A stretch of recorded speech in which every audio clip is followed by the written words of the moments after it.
for health. I'll tell you, you don't go up there for your health. You go there to make something happen. President Trump's right on line with this. And again, he'll make it happen. He's a deal maker. Sure, Tommy. They're all in on it. Just like my dog is all in on the vet, and I'm all in on Donald Trump.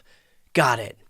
Both Greenland's outgoing and incoming leaders have slammed the visit, calling it highly aggressive and a provocation. Quote, until recently, we could trust the Americans who were our allies and friends and with whom we enjoyed working closely, but that time is over. In fact, that sounds awfully similar to the exact verbiage that Canada's new Prime Minister, Mark Carney, offered up today in light of the U.S.'s provocations against that ally. The old relationship we had with the United States, based on deepening integration of our economies and tight security and military cooperations, is over.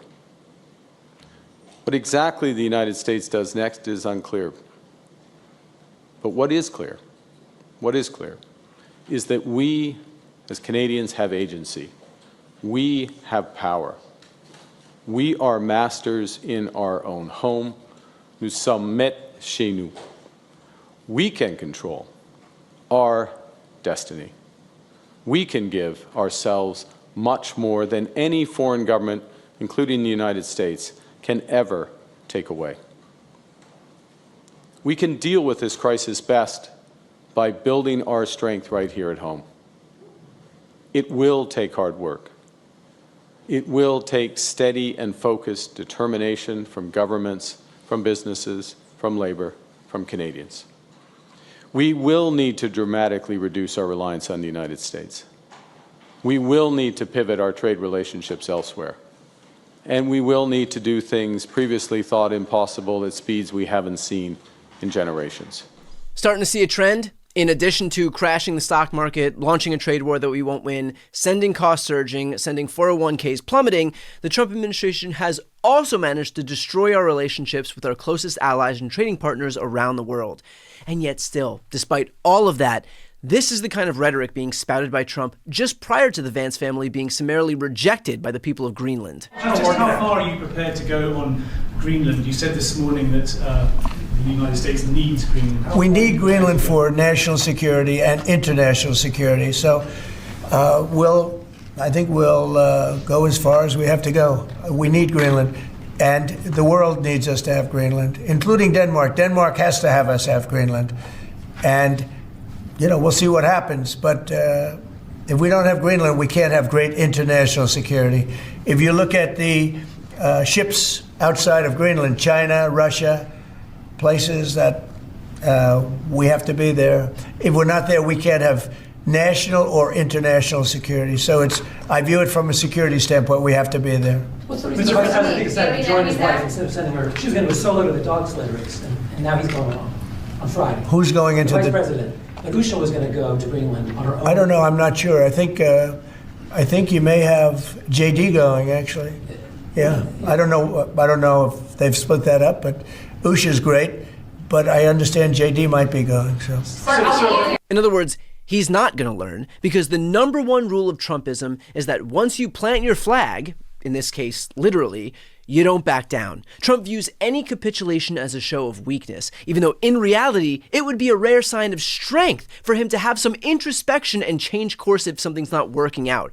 But Donald Trump is a weak man's idea of a strong man. And so as a result, this is the wannabe autocrat shit that he engages in. And so I have two messages here. First, for the people of Greenland, and similarly the people of Panama and Canada and any other foreign country that Trump decides he wants to put his stubby fingers on, we are not our government. The majority of this country in the United States hates this guy more than you hate him right now, which I can imagine is quite a bit. And so while I'm sure that this colors your view of the United States, know that we need all the allies we can get, from within our country and without, to fight back against the plague of Trumpism that has consumed our government. And finally, to any Republicans or independents or just general Trump voters out there, take a moment to remember what Donald Trump promised you during the campaign, that he would lower costs on day one, that he understood your pain, that he heard you that housing was too high, rent was too high, groceries were too high, that while the Democrats were out of touch, too focused on edge case issues like gender reassignment surgeries among trans prison inmates, he and his party got you. Well, it's been months and costs have only gone up. Groceries are more expensive. The trade war has spiked the cost of lumber and building materials, which means housing is more expensive. Food imports from Mexico and Canada are more expensive. Eggs are more expensive. And despite all of that, what is Trump doing? He is trying to annex the sovereign territory of our friends and allies. This guy does not care about you. He's not trying to make your life better. He is fucking around out there, causing problems that didn't need to be caused, trying to build up his legacy and feed his ego, and you are footing the bill for it. You have been sold a bill of goods.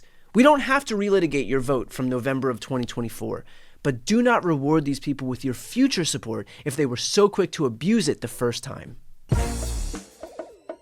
Before you go, first, if you enjoyed this content and you want to see more and support independent media, please subscribe to this channel. The subscribe button will be right here on the screen.